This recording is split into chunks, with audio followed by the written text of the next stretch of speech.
Dominic Preziosi. I'm the editor of Commonweal magazine, and I'm really happy to be here today with three very skilled practitioners of the art of spiritual autobiography. To my immediate left, Ken Garcia. In the middle is Abigail Favale, and to her left, Jessica Mesman. Ken Garcia is Associate Director of the Institute for Scholarship and the Liberal Arts at the University of Notre Dame and the author of Pilgrim River, a spiritual memoir which took second place in the 2019 Catholic Press Association's Prize for Memoir. He's also author of Academic Freedom and the Telos of the Catholic University, which was selected as Best Book Published in Theology in 2012. His literary essays have been published in the Gettysburg Review, St. Catherine Review, the Southwest Review, Notre Dame Magazine, and Hunger Mountain. Two of his essays were selected as notable essays in the Best American Essays in 2015 and 2016. He's also published in scholarly journals such as Theological Studies, the Journal of Academic Freedom, Marginalia, and Horizons, which is the Journal of the College of Theology Society. He received a PhD in theology from Notre Dame in 2008. Jessica Mesman is the editor of Image Journals, Good Letters, and host of the Image podcast. She's also the author of 4 books, including Love and Salt, A Spiritual Friendship in Letters, co-authored with Amy Andrews, which was the winner of the Christopher Award for literature that affirms the highest values of the human spirit. Her essays appear in America Magazine and U.S. Catholic, among others. Jessica also founded the award-winning interfaith blog Sick Pilgrim and co-founded Trying to Say God, Re-Enchanting the Catholic Imagination, a literary festival at the University of Notre Dame. She's spoken about spiritual writing and literary nonfiction at colleges and universities, the Festival of Faith and Writing, the Associated Writing Program's annual conferences, and the Nieman Conference for Narrative Journalism at Harvard. She's appeared as a guest on NPR's Interfaith Voices, CBC's Tapestry, and on various shows for Relevant Radio and Sirius XM, the Catholic Channel. Abigail Favale directs the William Penn Honors Program, a great books program at George Fox University in Oregon. Her memoir, Into the Deep, An Unlikely Catholic Conversion, was published in 2018 by Cascade Books. Her essays have appeared in publications such as The Atlantic and First Things, and her writing has won several awards, including the Feminist and Women's Studies Association Book Prize in 2014, the J.F. Powers Prize for Short Fiction in 2017. Abigail is currently a Life and Dignity Writing Fellow for the University of Notre Dame's Church Life Journal, where she writes think pieces on pro-life and feminist topics. We'll be hearing from each of them in a moment, and we'll be extra fortunate, and in addition to speaking about their work, that they will also be reading from it, which I'm really looking forward to. So I just sort of want to frame things a little bit myself to get started. Sort of anecdotally. I learned recently, and very much by chance, that the parish in which I grew up is celebrating its 50th anniversary of its founding this fall. I got this news when I ran into a young Commonweal magazine contributing writer on a street in Upper Manhattan. He knew about it because he grew up in the same parish. A coincidence we always like to remark on, given the randomness of it, the unlikely odds of 2 of us coming from the same relatively remote parish, which is in still relatively rural western New Jersey. Never mind the fact that we're also separated in age by close to 30 years. It took me a bit to get used to this last fact. For a long time, I was badgering the poor kid with questions about the people that I'd grown up with, as if he was my contemporary, while of course the person I actually should have been interrogating was his mother. But I've been realizing lately, I guess that this is what aging, if I don't put too fine a point on it, can do to you, or at least what it's doing to me, sort of compressing all these years between then and now into one undefined, unspecified, vaguely delineated, but ever-expanding period of time, conveniently but inadequately referred to as the past. An amorphous place made both vivid and elusive through the constant workings of memory. Even as it recedes, the past is also present in some shape or form. In truth, I'm surprised that the anniversary of my childhood parish is celebrating only its 50th. It's younger than I am. I would never have thought this back at the age of 8, sitting in the third pew every Sunday or Saturday night among my parents and my 3 little brothers.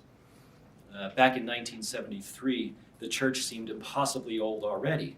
The cornerstone read 1969, for God's sake. The kneelers squeaked, the waxed floor shrieked under the tread of rubber soles, The timbers that crisscrossed the vaulted ceiling shivered and moaned, while from All Saints' Day on through to Easter or even Pentecost, a cold wind sneaked giddily through the gaps of the imperfectly framed windows.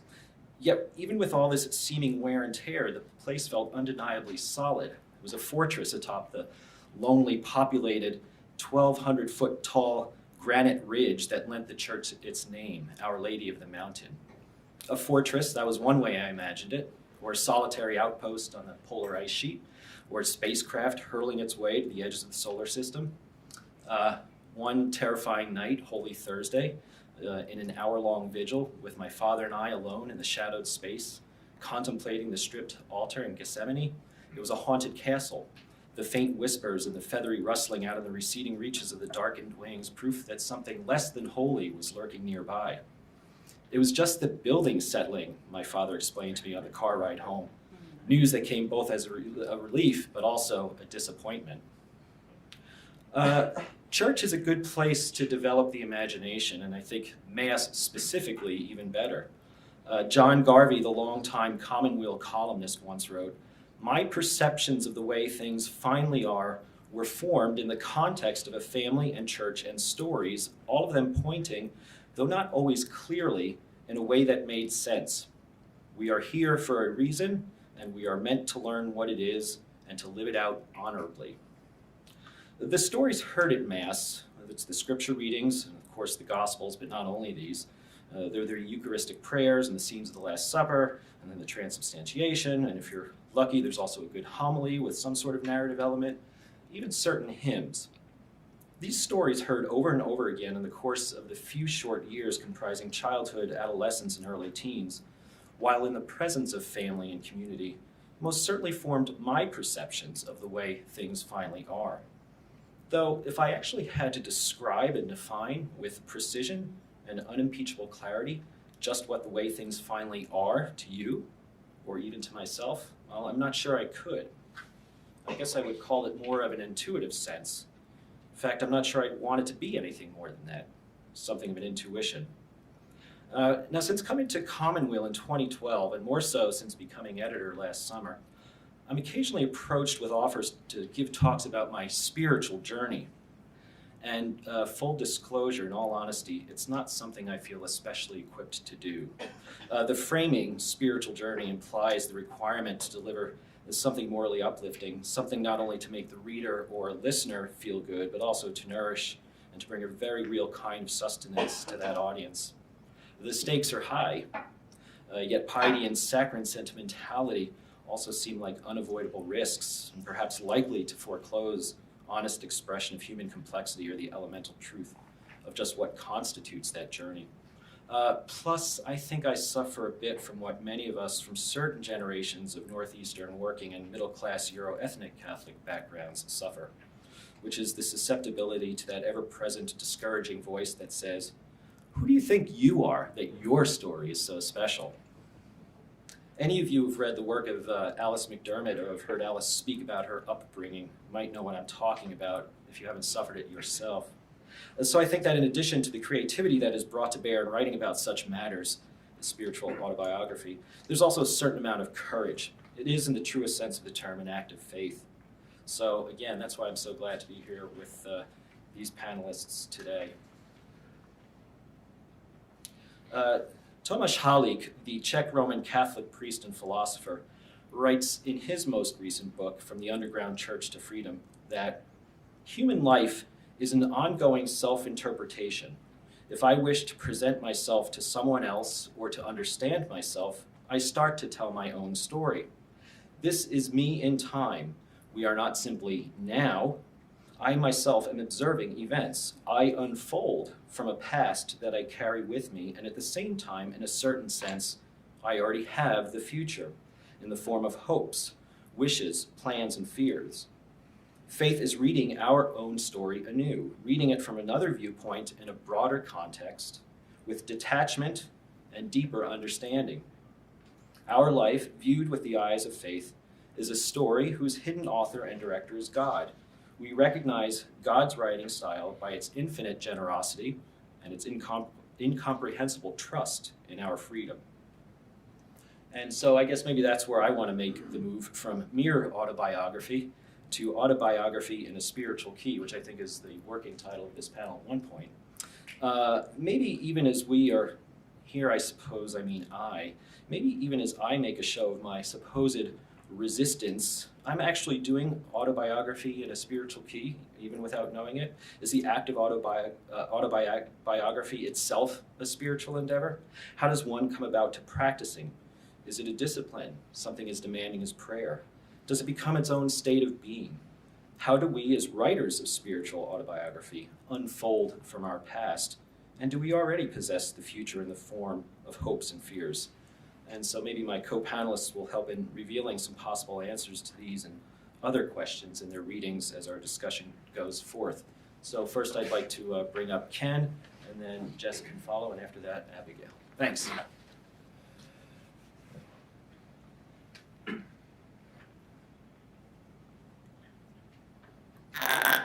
Thank you, Dominic, and thank all of you for coming so early in the morning. I'm going to do some readings from my memoirs, Pilgrim River, but first a little bit of context. And I have kind of an awkward title for this presentation called, Who Are These Nobodies Writing Memoirs? Tying into what Dominic just said, and Pursuing the Second Book of God. Authors such as Patricia Hampel and Mary Carr, among others, assert that memoir is one of the signature genres of our time. And indeed, the number of memoirs being written is voluminous and growing. Every other writer, it seems, is getting in on the act, self included. That, of course, begs some questions, such as, who are all these nobodies writing memoirs? What have you ever done to write a memoir? To merit a memoir? You're writing a memoir? What about? Being a grant administrator? I saw that you published a memoir. Why would you do that? And my favorite, Dad, I'm not going to be in it, am I? My daughter's worries aside, I've heard some version of all these questions and not so subtle put-downs from people who discovered I was working on a memoir. That's one of the risks you take. Being told your life isn't interesting enough to be read about, implying that it's one's outward life and achievement that count, not the details of your inner journey through life. If you didn't participate in or witness great events, if you didn't become a celebrity or a famous scholar or writer, or have a really big platform, then why would you write a memoir?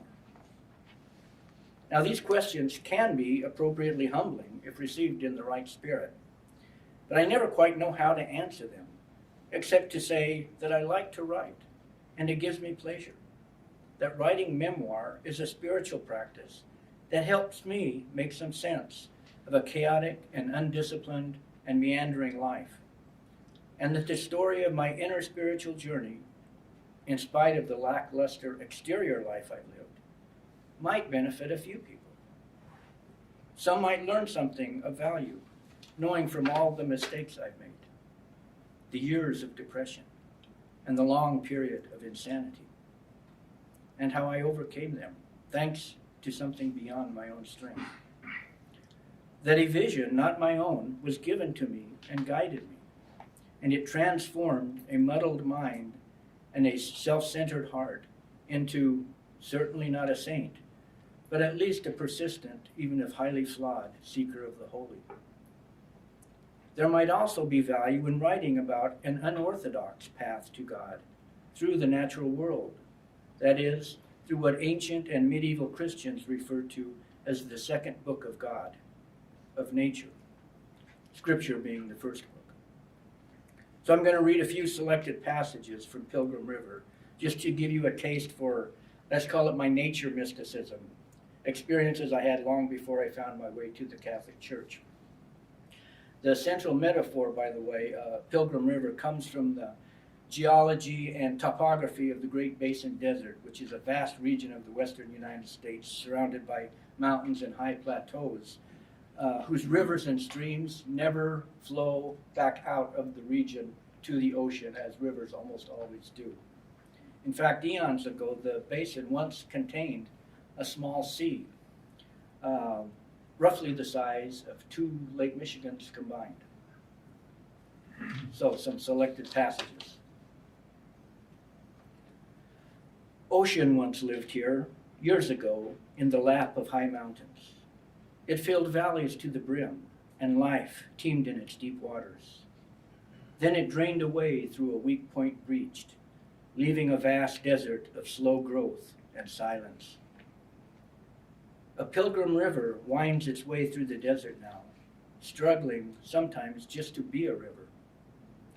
It meanders slowly, searching for ocean, then evaporates or disappears into the ground. Now and then a welling up or a cloudburst floods the basin, satisfying river, then subsides. The high watermarks of ocean are visible up among old bristlecone pine trees that now grow on dry hillsides, gathering wisdom. The ancient trees remember Abraham's long journey and a promise. They wait patiently. The river makes a long bend, then continues on its way, watering the land as it can. I grew up wild and uncultivated in the deserts and hills of Nevada's Great Basin Desert, a world of wide open spaces, vast horizons, and cattle ranches, of gold mines, gambling casinos, and whorehouses. I wandered through them all without moral or spiritual compass. How does one begin a life narrative characterized by absence and the search for presence, of emptiness and the search for plenitude, of a self-enclosed desert and the search for a path to the sea? Let's say you were raised in nothing, neither religious believer nor unbeliever, Christian nor atheist, Jew nor Gentile, not even a thoughtful atheist, agnostic. Then, in your early 20s, while hiking the outback and wilderness of Nevada, something holy reveals itself through the austere beauty of the deserts and mountains. Something for which you have no name nudges its way into your consciousness. A fleeting movement, noiseless, passes through the grasses and brush as you walk the hills. A wind-like breathing murmurs in the tall grasses and the sage, evoking an unknown voice inside your soul. Drab, gray, brown, and rust-colored pebbles, bleached and parched lifeless over the eons, gleam with luminescence, exuding what you think of as an energy that flows through all of creation. And you intuit, these glimmerings are traces of God encoded in physicality. You look up, and the world is now aglow with the Spirit of God.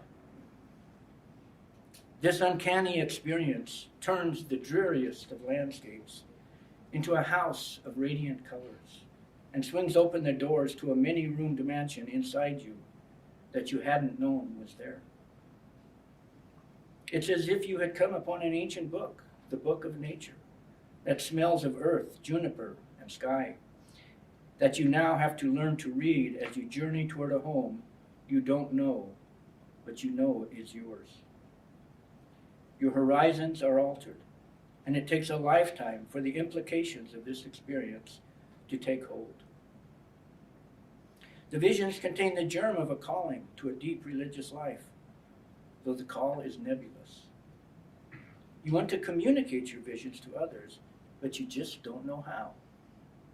There are no adequate words, and you lack a religious tradition through which to articulate the raw and unmediated experience of this God. So the spiritual fire dwindles, and you withdraw from the world.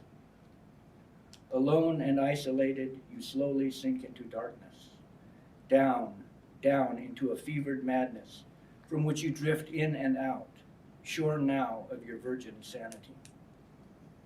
Even so, the fire doesn't die out. It remains a living ember throbbing with insistence. It nags. It cajoles.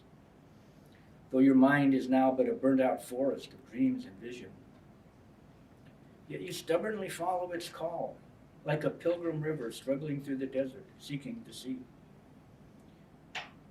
Many years into your journey, you begin to wonder, Am I merely one of the many who are called, but not among the few chosen? After all, you spent decades of your adult life trying to respond to a summons from an elusive God who doesn't always give clear directions. Would you consider it your own fault for not being up to the task, or conclude that you were deluded all those decades? Or would you stay the course, hoping the voice from the wilderness is holy and real and will lead you to the sea? Whatever your response, and however your life turns out, you'd want to tell your story in hopes someone might benefit, and that your children and grandchildren might understand why you are the way you are, what dreams you once dreamed, and sometimes still do, and what visions motivated and even enthralled you throughout life. So, when asked, I see you published a memoir, why would you do that? That's one of the answers I have. Thank you. It's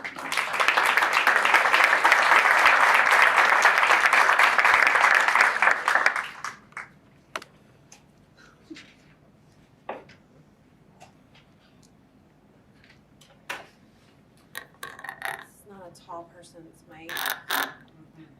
Do I have to lean in like this for you to hear me? Pull it forward. Can I still have to lean over. Well, I got used to presenting like this a long time ago. Here we go. You never know how much you really believe anything until its truth or falsehood becomes a matter of life and death to you. That's C.S. Lewis from A Grief Observed.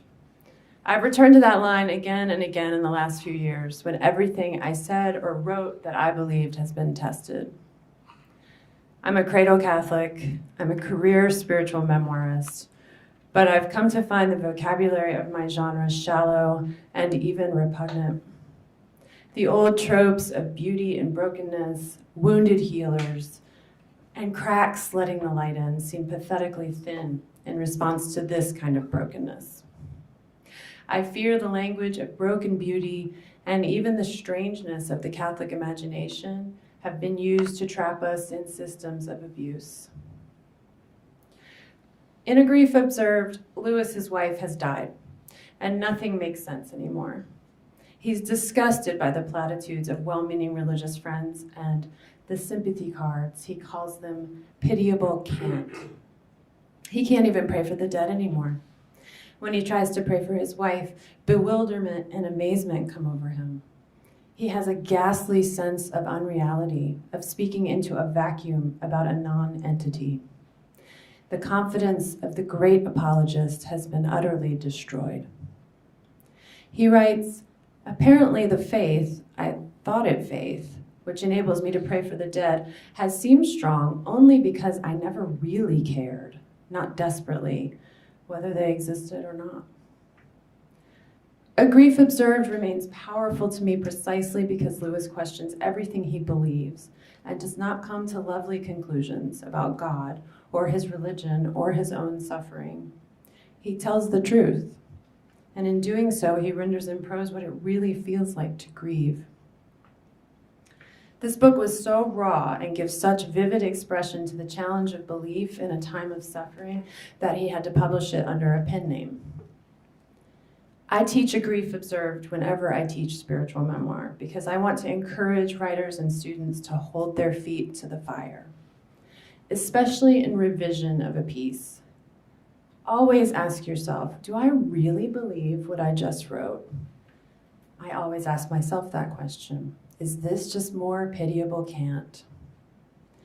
But when I returned to the book recently to prepare for class, it hit me that I am grieving too. I'm grieving the pain of others, literally thousands of abuse victims, while I adjust to the loss of all the conventional markers of my own identity. In the space of a few years, everything in my life has changed. I am no longer married. I am no longer a stay-at-home mom. And I no longer trust the rails I was riding, or the institutions I once so firmly believed in to be my guides. As a spiritual writer, I have been stripped of my context.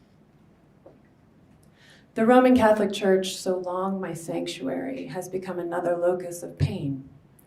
but art has been my minister in these days of confusion, disruption, grief, and reinvention. Art is not bread, and beauty will not save us, but it can be another kind of food that helps people to survive.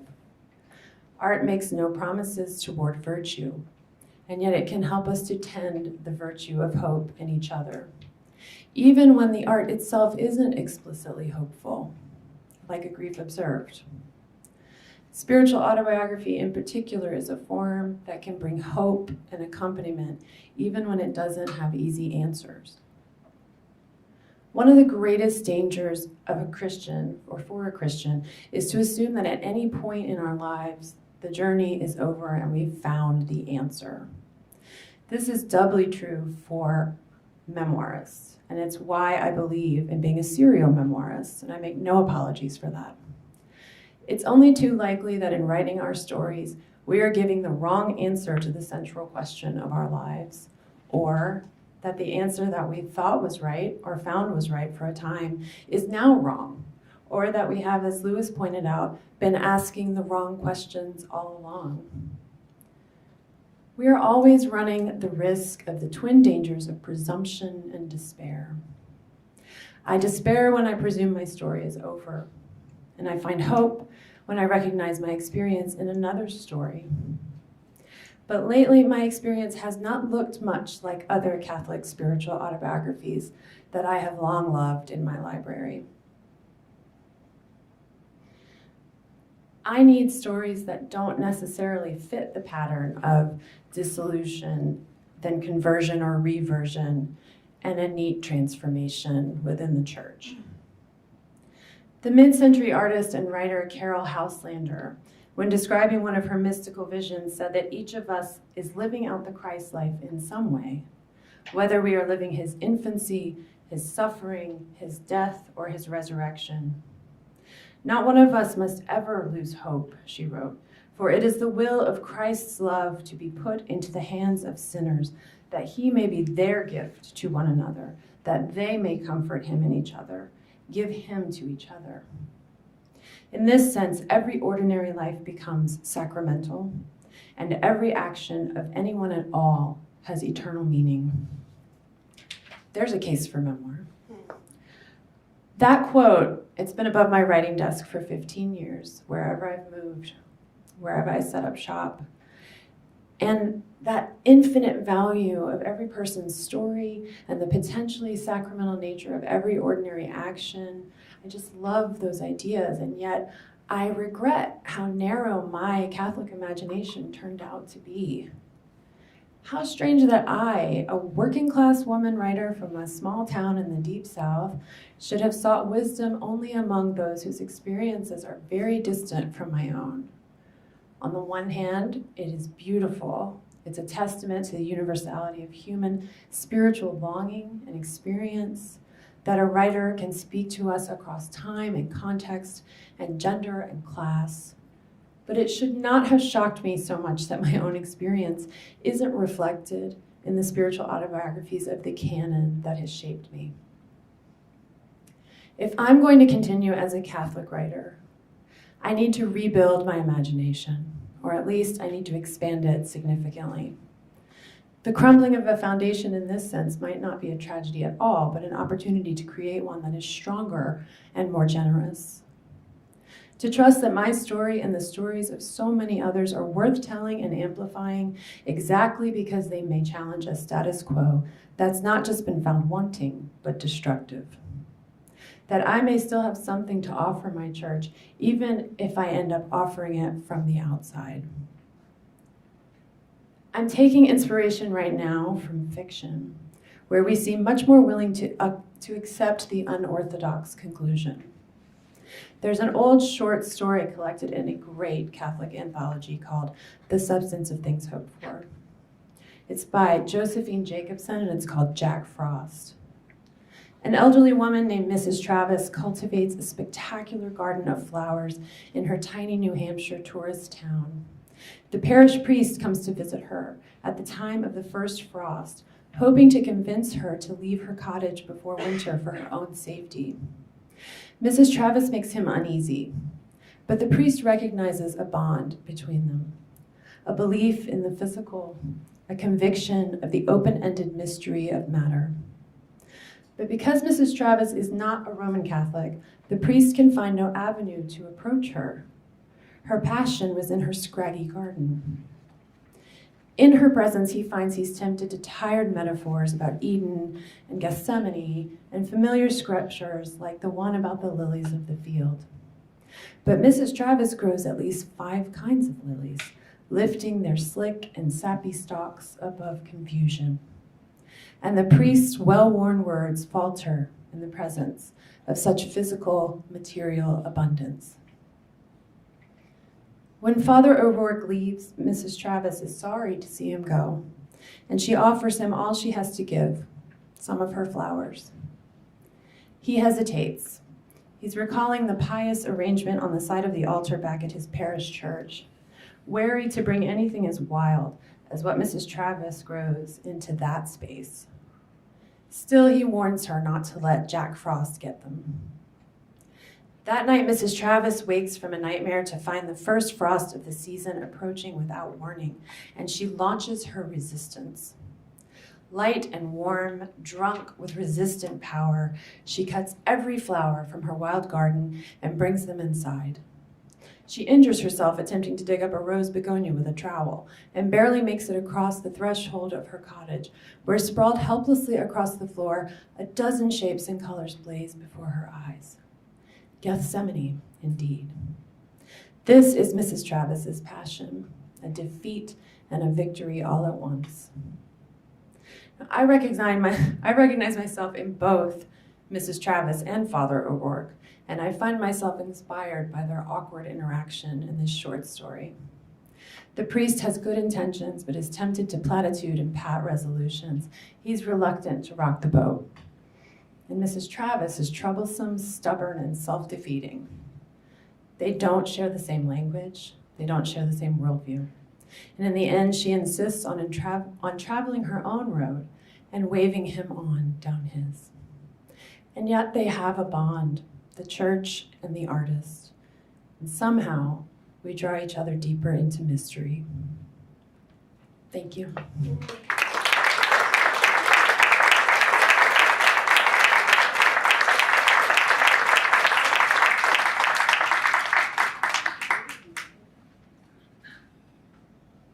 I think I might sit. I advise that. I'm actually not tall, but I'm really comfortable in this chair right now, so. Well, all right, to follow that, okay, I definitely feel like the new kid on the block here. These are very experienced writers flanking me on either side in this genre, and I'm very humbled and pleased to be among them, so. But for my little bit, I'd like to speak very practically about the process of writing my memoir, which is this puppy right here. It's, yeah, you can pick up a copy at the Whiffenstock table. All right, there we go. Oh, that was gross. Okay. All right, so I want to speak specifically about 3 challenges that I faced when beginning to write this memoir. And this was to be a conversion memoir, so I have been Catholic for about 5.5 years. But I didn't want to just tell the story of how I came to enter the Catholic Church, because that was actually the beginning of the story of my conversion rather than its ending point. The intense inner upheaval and change that I experienced in becoming Catholic in an internal way happened after I joined the church, about a year afterward. And it was this period of conversion. It wasn't a moment. It was this arduous 1 to 2 year thing. I wanted that to be the focus of the book, what I kind of think of as the conversion after my conversion. But when I sat down and tried to hash out what the shape and content of this memoir would be, 3 major challenges arose. And the first one was where to begin. The more I began to sketch out the book in my head, the more I felt I needed to push further backward into my life. To explain the tumult of that period of conversion, I had to give an account of the secular feminist worldview I was coming from, because that worldview shaped my encounter with Catholicism. I didn't have the usual Protestant hang-ups like, oh, the Pope, Mary, you know. It was the feminist stuff. So women's ordination, abortion, contraception, same-sex marriage. Those were the things that I was really wrestling with. So my incoming worldview then set the stage for the content of this intense period of conversion. But I couldn't just jump in as this like fully formed feminist, like sprung from the thigh of, I don't know, Gertrude Stein or something. But I couldn't start out there because that's not where my spiritual journey began. I was born an evangelical Christian, right? So I went from that through feminism into Catholicism. And so the spiritual quest that brought me to Catholicism also brought me through feminism and from evangelicalism. So I found I couldn't really start the story midstream. So where do I begin? Do I need to give this complete spiritual itinerary just to get to this thing I really want to write about? So that was the first challenge. This prospect of a complete spiritual itinerary posed a second challenge. The first part of that itinerary, from growing up evangelical to joining the church in 2014, could be told in a more or less linear and narrative fashion. But the real conversion, the heart of the project that I really wanted to write about, was not linear at all. It started, as I said, a year after I became Catholic, and there was no single conversion moment. It was like this dizzying spiral of internal upheaval that lasted for about a year. So in telling the story, how could I manage this jump from the linear into the spiral without making the narrative as a whole lack cohesion? So that was my second challenge. And yet a third challenge. How could I tell the story of this real conversion that is fundamentally about inner movements of the soul, some minute, some seismic, that are happening simultaneously but at different speeds? My conversion wasn't a series of revelations, like a row of neat falling dominoes, one after the other. It was like a fireworks show, these unevenly timed explosions within my inmost being. So how could I bring that inner life with all its chaos into language, into tangible and tellable story? I was worried that this memoir would take abrupt right turns into being a theological treatise, and that was not at all what I wanted. I had spent my childhood being preached at, and I didn't want to then preach at my reader. I wanted to somehow describe not just another way of thinking, but an entirely new way of seeing and of being. So those were my challenges, and here is more or less how I dealt with them, for better or worse. It's written, so this is what so where to begin? I had to begin at the beginning, and even before the beginning. I start with a story that I don't consciously remember, but one that's been told to me from my parents. And then from there, I travel with my memories, isolating the most important threads that run through the whole of the spiritual itinerary. And then I anchored the overall narrative in key moments or episodes that connected those threads through different eras of my life. And that's basically the structure of the first third of the book, which leads up to when I joined the church officially. And like I said, these chapters, there's a sense of temporal linearity in the first part of the book. So how do I break the line? Unlike the first two sections of the book, the longer third section is all one time period, this era of conversion. And so I decided to structure those chapters not in a linear temporal way, but instead to arrange them thematically, each chapter highlighting one aspect of the sweeping worldview shift at a time. And so to help with the transition from a linear to a more spiraling narrative, I added an interlude, a meditation on conversion itself between those parts of the book, to set the scene for the inner upheavals and the disrupted linearity that would follow. And I want to just read like a little paragraph from that interlude, just to give you a sense of what it was. So this is the last couple paragraphs of the kind of interlude transition into the third part of the book. And I've just been writing about how most conversion narratives have this moment of dread. The moment of dread. Peter had it, Augustine had it, the unnamed court official in the Confessions had it. I did too, and not just one. At this point in the tale I'm telling, I've become Catholic, but it's the inner conversion after this outer declaration that is the real story, the messy story, the story that unfolded in my second year of being Catholic. That was my year of upheaval and anguish, the oh shit year. Yet also a time of deepening conviction and inner consolation like I've never known. This part of the story didn't happen neatly, chronologically, but hit like a thunderstorm. A sky turned dark with lightning striking here and there haphazardly. Lightning is a good metaphor. Flashes of discovery, but those flashes a shock to the system, disorienting and certainly not painless. The rest of this book tries to capture the lightning, to somehow describe those jolts of light that changed me. This was a kind of enlightenment, yes, but not a slow, painless dawn. Rather, intermittent flares so bright and sudden, they obliterated the way I used to see. And then how I dealt with the third problem, how to narrate the inner life. So within this last part of the book, these thematic chapters, I had to find a way to anchor the inner changes in tangible moments and stories. And I drew on the whole of my life for these narrative anchors.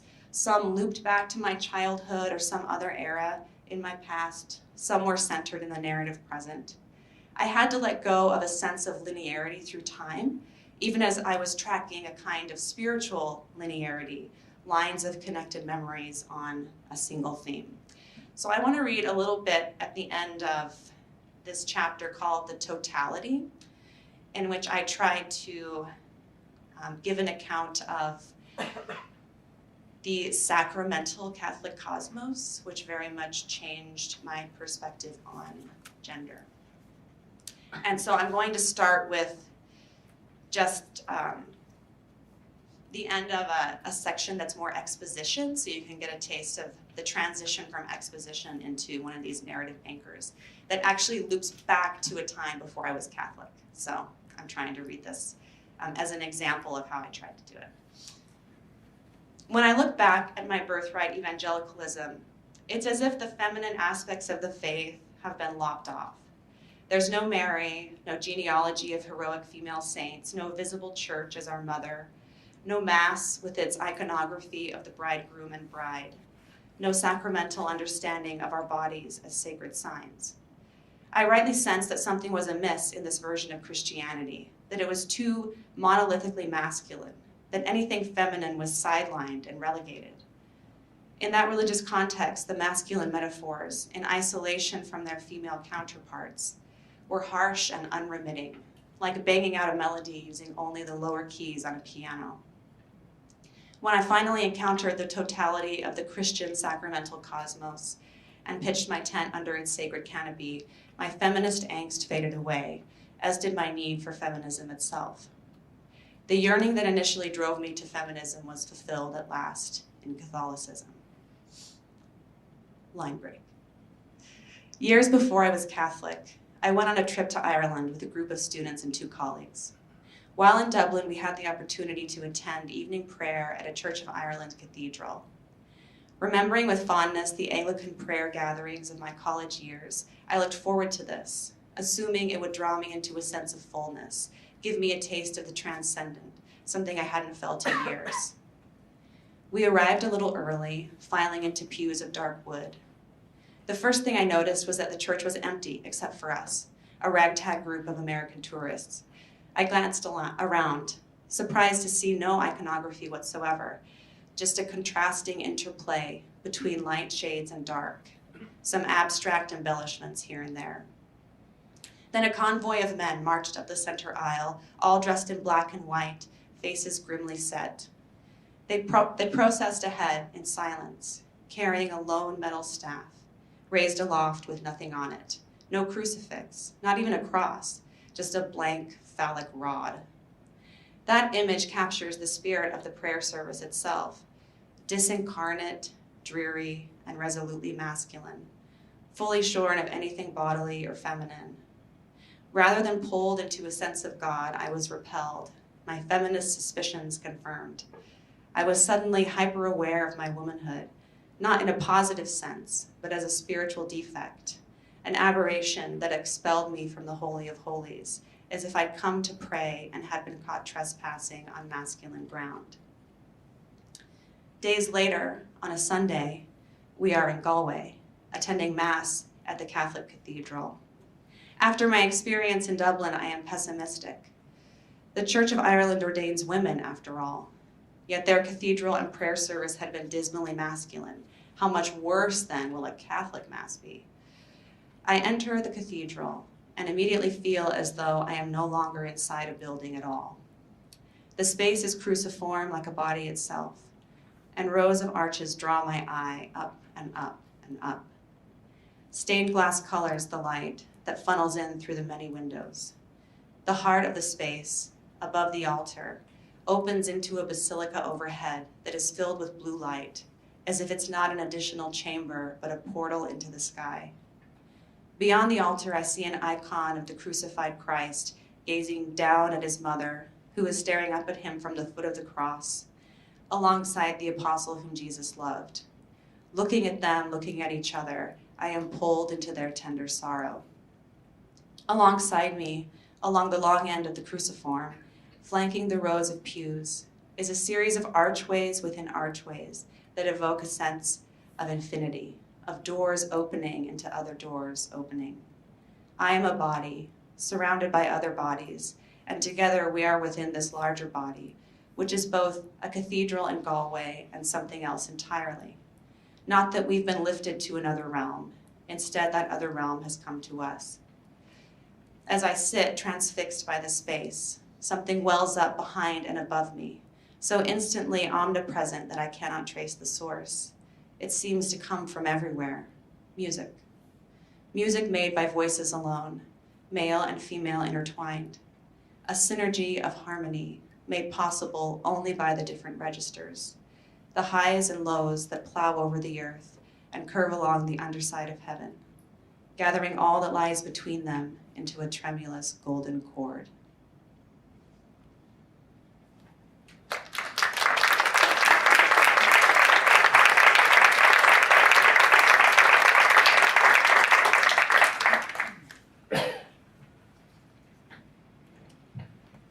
Well, that was great. All three of you, thank you so much. I'm sitting there kind of coming up with questions every 15 seconds as each of our panelists read from the work and talked. And because so many were popping into my head, I think I'm going to go back to script and think about the questions I had written beforehand and maybe just go with those. But something each of them, all three of you touched on, I think, I want to get back to, and I want to sort of maybe talk about this from the aspect of the practical craft of writing spiritual autobiography or spiritual memoir.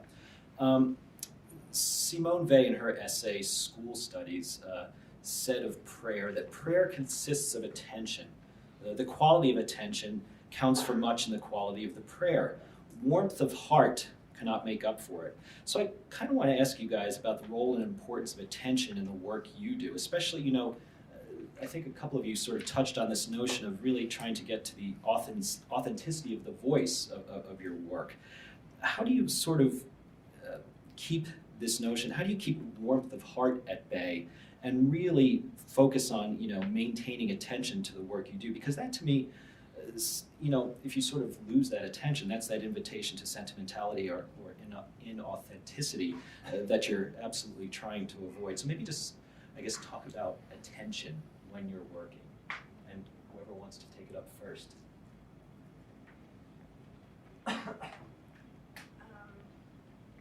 Well, like I said in my talk, in teaching and in my own work when I revise and as an editor, I tend to work with Christian writers, and I find that we are very tempted, like I said, to platitude.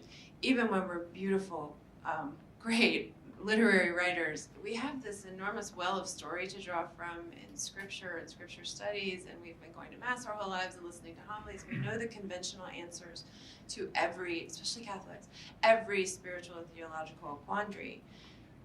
And I think we often grasp for those in answer to our life story when, and I can tell as an editor, it's easier from the editorial side. It's much harder when it's your own writing, when that is a kind of a lazy act, when you're not really paying attention to your own story and experience. You're trying to make your story make sense with this handed down truth from generations or some cliche that would make sense of your story.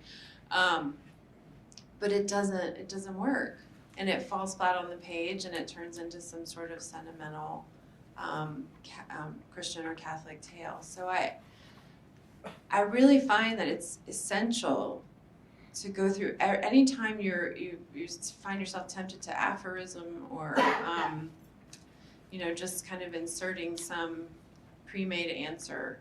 They sneak in. You have to be really ruthless in revision and question yourself at every point. Is that really true? Is that just something I learned that I think is like supposed to be true, so I'm saying it's true, or does that really resonate with my own experience? And I catch it in myself every time now. And this has been a struggle of mine, and sort of when I'm talking about and reinventing my imagination and feeling stripped of my context, like not having those truths to grasp for anymore has made my own writing practice that much more fraught.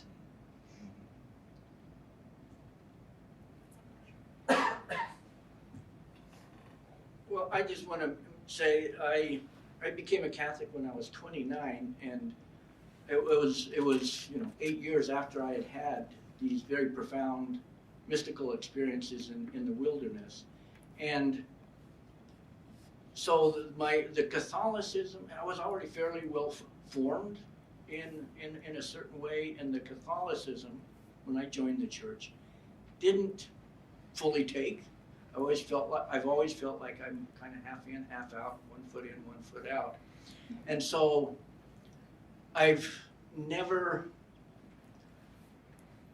felt that I have to toe like a party line or an acceptable ecclesiastical position. When I first started writing my memoir, I wanted to come to a place, a capital A arrival, where everything worked out. I mentioned early on that I had felt a calling from God to do something with my life, and it took decades to kind of discern what that might be. When I finally kind of thought I had gotten there, I was expecting, okay, my academic book on Catholic higher education and academic freedom was going to really make a difference. And it won a prize, but it didn't make any difference. And so there was no capital A arrivals. There have just been a lot of lowercase arrivals in my life. And there still isn't a capital A arrival. I'm still working, and I had to end my book with a kind of a dream-like fantasy arrival. And if it's okay, I'll just read a little bit of that. I don't know if we have time. Yeah, because We don't. Okay. So anyway, so that's. Just briefly, I think coming from an evangelical background, when I was writing this memoir, I was very much fighting the kind of evangelical testimony conversion thing, where it's like, Jesus found me and I got zapped and everything changed and it was awesome. And I think my experience of conversion was so much different than that. I got zapped, but it was kind of excruciating and it was very painful. I found conversion very painful and very disorienting, and it required a lot of just unmasking of myself, and which turned out to be very painful, and I had to let go and slaughter a lot of sacred cows, or watch them slaughtered before my eyes, I guess. And so I agree with both of the other panelists about the danger of sentimentality, and so I was wary of that in my own writing, because on the one hand, conversion was very painful, but then on the other hand, it is absolutely true that there is a kind of beauty that I encountered in Catholicism that I've never encountered anywhere else, and it completely changed my life. And so how to tell that in a way that's not saccharine or trite or gives this sense of like, I've made it, I'm here, is definitely tricky. So Don't you feel like that, and I'm hearing this and hearing parts of your story and you're reading today, that part of the key to keeping it from going into some sort of saccharine cliche is that specificity of experience. And I think that goes along with what I was saying earlier about the sacramentality of every action and the importance of every story. That's why it's so important to pay attention to the specificity of experience, the feelings and sounds and smells of that church at that moment when Abigail is there, rendering the scene with that detail of attention instead of telling us how it felt to be there. If you skip that part, you end up in a cliche, but if you tell it with that great specificity of experience, I think that's one of the things to be striving for in revision and looking at your drafts of your first drafts. Yeah, I think, I've probably like you all, I've taught writing courses for quite a long time, and one of the things I try to tell my students when they're sort of working on their drafts, if they find themselves saying, ooh, this sounds great, as they're writing it, strike it. Cut it and start over. So all of you have talked about sort of the how image and experience informs your work and seeps into your work, but I want to get actually right down to the language and maybe sources of language. I've always felt there's something in the language of, for me, the Catholic Mass that has entered into and sort of stayed in my conscience and seeped into my own writing, and even the way I might speak narratively. And it seems to lurk there in the prose of certain novelists. And Jess, I'm glad you sort of brought up fiction too, because I think there's a conversation between fiction and spiritual autobiography that can be had. But I think of writers like DeLillo or Debussy, but also certain journalists and of course poets and songwriters. And I'm going to actually quote from the Southern writer Eudora Welty from her book One Writer's Beginnings, where she said something similar about the influence on Southern writers of constantly hearing the words of the King James Bible. Its cadence entered into our ears and our memories and stayed for good. So I'm wondering if each of you could maybe talk about how you came to the language of your writing and what influence, if any, say liturgy or scripture or gospels or anything else might have had on it. What is the source of the cadence in your ears?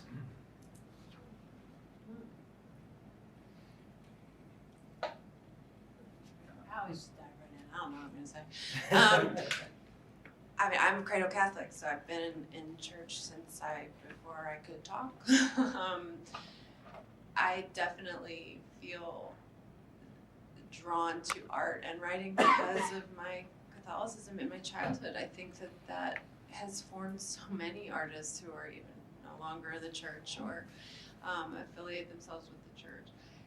I have never really thought about where that cadence might have influenced me. I think the idea of rhythm and I didn't come to the Bible from reading it. I came from hearing it in Mass and from hearing the Psalms intoned.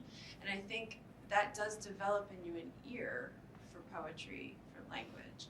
And so I've never really consciously thought of how that worked out in my own prose style, but I definitely have an ear for what sounds rhythmic and beautiful, and that's also part of being an editor, that kind of unteachable thing, knowing when a sentence has worked or when it hasn't, even if it's grammatically correct, it just doesn't work. And I think that definitely comes from growing up in that oral culture. Yeah, I relate a lot to that, aside from the growing up Catholic thing. But I don't have a sense of consciously knowing what has shaped my writing style. But I do know that there are some writers that I read that make me want to write. There are some writers I read that I love, maybe their books change me or something, but they don't. But there are some writers I read where their language, it's kind of like it turns on a faucet in my own brain and it makes me want to write. And so some of those, there was a period in my life where Margaret Atwood was very much that writer for me. I think more recently, I know when I was writing this, I would sometimes, to get in the zone, I would read a little bit of Mary Carr or Christian Wyman. Recently I read the Four Quartets for the first time, and just reading that made me just go, whoa, I just had to kind of viscerally begin to write because it just made that well up within me. So I love it when I find writers like that just kind of trip that. Mary Carr is one of those that I go back to again and again too. If you read Mary, it's just magical. Yeah. I don't know how she does it. I read her, and you can go back to the Liars Club or Lit or any of them, and she is the storytelling. But there's something on the level of language, and I mean, I could immediately go from reading Mary Carr. I can do that. Completely fall apart. Slang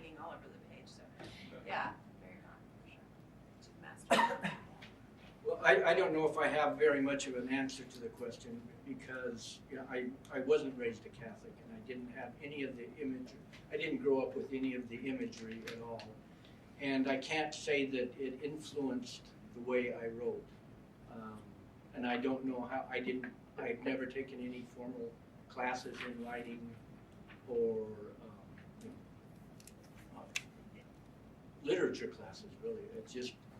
I just picked it up and started doing it, and I had people read it, and they critiqued it, and I revised again, and it just kind of came.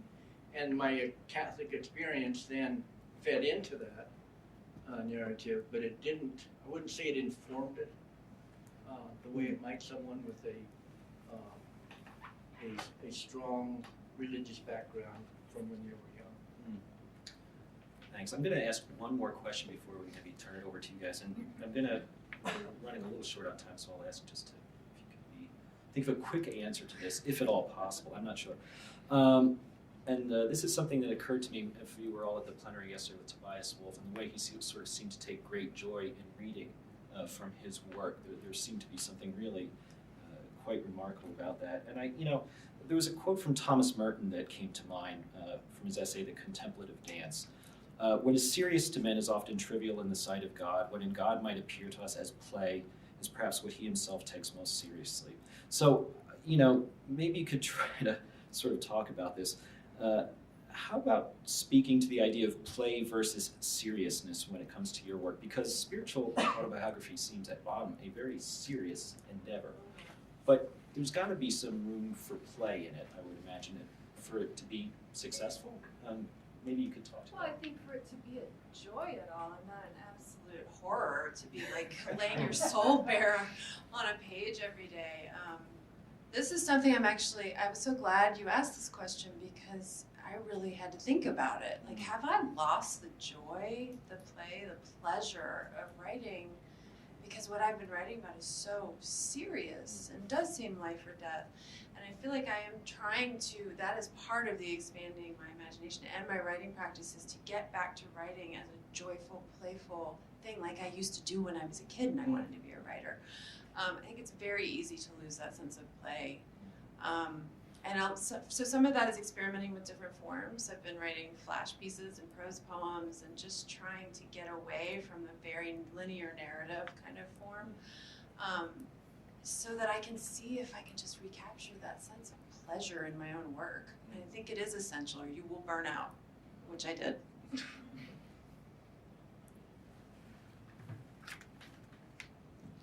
Yeah, I don't know. This question stumped me, and because similarly, I read it and I was like, I don't know. Like, writing this memoir was really painful and hard, and it sucked. I felt great when it was done. I felt great when I had a draft, because then I do love the process of revision, because then I'm like, yeah, the baby's out. Let's clean this up, But it's the birthing process that's rough. That's not fun. It's really not, but it's fun. The revision part. That's where I find my joy. That's when I can really wordsmith these sentences until I feel like they zing. And if I get a zinger every once in a while, I'm okay.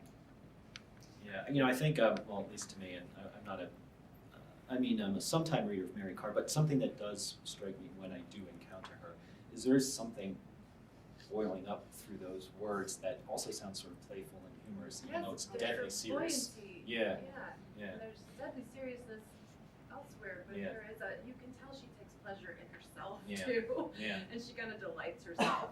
Yeah. Time to time. I think that's really important to sort of allow yourself to be delighted in this process. I think that's a really good thing to sort of maybe leave with aspiring writers of spiritual autobiography as well, which maybe is a good time to throw it to the audience. You had your hand up first. St. Augustine's autobiography, the classic, and it's written as a form of a prayer. Could you speak about prayer in your writing? Yeah, I remember when I thought a lot about the Confessions when I wrote. I relate a lot to Augustine's story. We converted around the same time. We both have storied pasts, shall we say. And I love the Confessions. I just love it. And I thought, what if I could write mine as a prayer? And then I was like, no, that'd be terrible. It would come off as very sanctimonious. He's able to pull it off in a way. But I think for me, the writing process was very much bathed in prayer. I found that I had to even before each writing session, because it's easy when you're writing a memoir to get so caught up in yourself and just kind of, I don't know, it can get really mucky and be kind of navel-gazing. And so I think my goal was almost, I wanted this book to be a small kind of gift that I could give to God, because I was having the sensation that a lot of what I had written in the previous decade of my life was not pointing toward anything meaningful or true. And so that was one way that I helped, also just with the anxiety about like, well, wouldn't anyone read this? You know, blah, blah, blah, that kind of worldly success stuff. But just thinking, if I can make something that I would feel pleased to give to God. And so for me, the whole thing was a prayer in that way.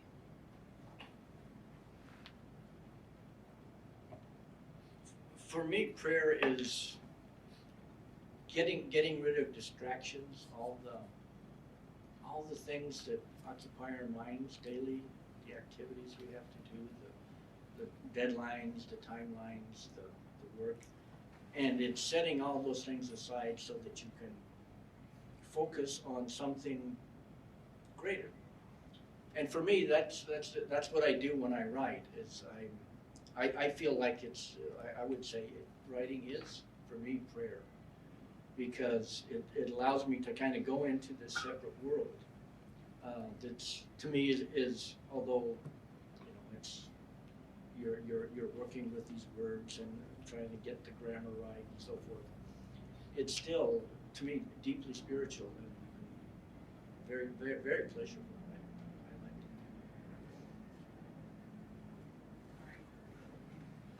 I do pray before I write. I have a really fraught relationship with writing, and I don't really like it, and I hate it, but I have to do it. So I always approach writing it and as like Jacob wrestling the angel, like, all right, let's go. And I never know, and lots of writers say this, and I think Flannery O'Connor said it, I don't know what I believe till I write. And then it sort of emerges from the experience of having written. And there are lots of times I go in and write and have no idea where it's going, and there will be some epiphanic moment where I realize something that I never would have realized if I hadn't sat down, if I hadn't sat in the chair and just started. So in that way, to me, writing is like prayer, because you are often surprised by the response. And I don't know, I kind of like that idea of the muse being the angel that you have to wrestle with and demand a blessing. Like, I will write something, you know, at least one true thing, at least one good phrase, and sometimes you get nothing. Sometimes you come up empty, but yeah, I guess that in a way it is like prayer. Thanks. I'm wondering how you deal with family and friends and people you know, because when you're dealing with an interior development, you know, do you have to talk about other people, and how do you do that without potentially offending them or bringing them into light when they don't want to be brought out into light? And particularly in a conversion story, that can be difficult because you could be denying or rejecting something from your family.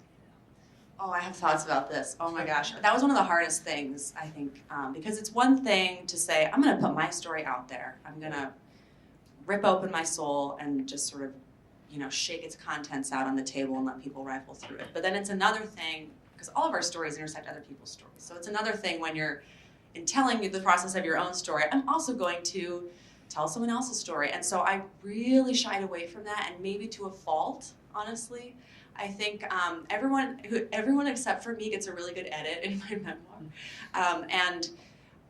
So I, you know, for example, like after I became Catholic, I had some colleagues who said some really, you know, I was very much like iced out from my former circles. And I had some colleagues who said some pretty awful things to me.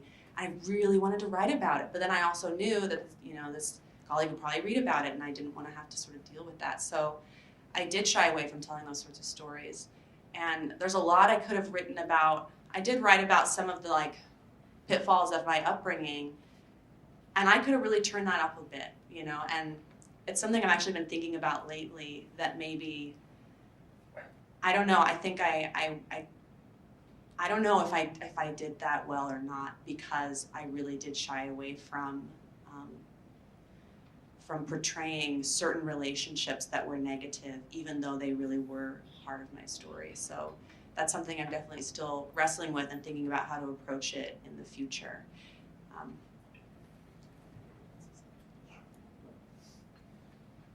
Well, back to the topic of Mary Carr in her work, The Art of Memoir, and most people who write books on the art of memoir talk about this very issue of how to deal with loved ones, family, friends.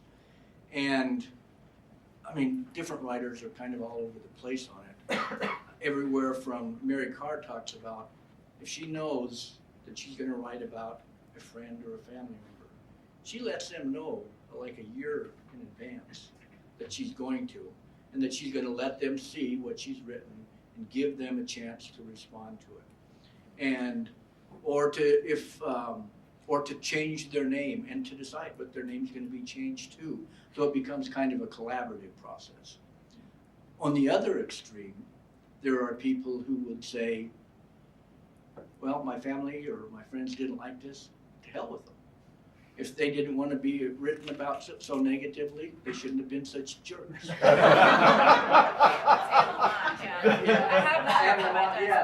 Yes. And I guess I kind of fell somewhere in between that. Mary Carr says it tends to be, in her observation, women who tend to be more sensitive and collaborative. Men tend to be the ones that say, to hell with them. I'm a gentle guy, so I'm in between. But there is a chapter in my book that's about a very troubled son. And he played a very big part in our life for many years. And I wrote his story and his effect on our family in a standalone essay for the Gettysburg Review, which not that many people read. But I wondered, should I include it in the book? And my wife was a little bit hesitant. I asked one of my daughters, who's also a writer, should I include it in the book? And she said, oh yes, Dad, you have to include that. That was such a big part of our life. And I had, because I didn't have any formal training in writer, I consulted with some editorial consultants, writing coaches, and they wanted me to put it in. But one of them said something very interesting. Because my first draft of this chapter, it was kind of pretty negative about this son. And he said, remember that everyone is a problem to themselves and to others. And everyone is also a child of God. So be sure you get that balance in there. No matter how troublesome they might have been, how negative, they had some good qualities. Make sure you say that. And so the light bulb went off. I said, okay, I know what I need to do with this chapter, and was able to at least change it. But I did keep it in the book. I just want to add one more thing to that, is that you also have to be careful about writing about people you love and treated you well, because you may think what you've written is very loving, and they may read it and think it's horrific. And I was reading, this has happened to me personally. I've also talked to Padre Gautama about it, about him writing a poem about a dear friend and thinking this friend would be flattered and sending it to him, and the friend never speaking to him again. So you have to be careful, not just about the people who've wronged you, but the people that you love. And then on this, I'm working on a book right now that is very much about spiritual abuse. So there's no way I'm not going to alienate and piss off lots of people, but I am making the commitment. I will no longer protect abusers with my own silence. So. Okay, well, I'm afraid we are out of time, so I just will ask you to join me in thanking Ken and Abigail and Jessica.